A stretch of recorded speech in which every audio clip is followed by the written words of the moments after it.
దేశీయ stock market ఇవాళ భారీ నష్టాల్లో ముగిసింది. సెన్సెక్స్ 2200 పాయింట్లు నష్టపోగా నిఫ్టీ 660 పాయింట్లు నష్టపోయింది.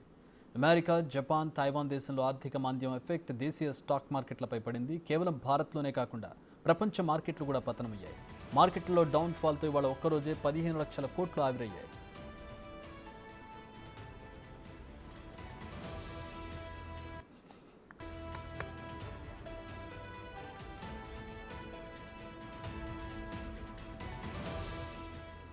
ఉదయం నుంచి స్టాక్ మార్కెట్లు తీవ్ర ఒడిదుడుకులతో కొనసాగి చివరకు కోలుకోకుండా భారీ నష్టాలతో ముగిశాయి. ఇటీవల 82,000 పాయింట్ల మార్కును దాటిన సెన్సెక్స్ నేడు 78,000 పాయింట్లకు పడిపోయింది.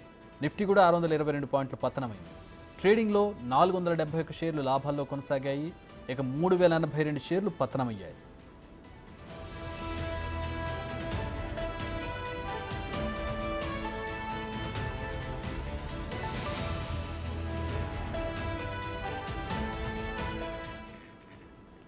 నిఫ్టీ అత్యధికంగా నష్టపోయిన వాటిలో Tata Motors, Adani Ports, ONGC, Hindalco, Tata Steel ఉన్నాయి.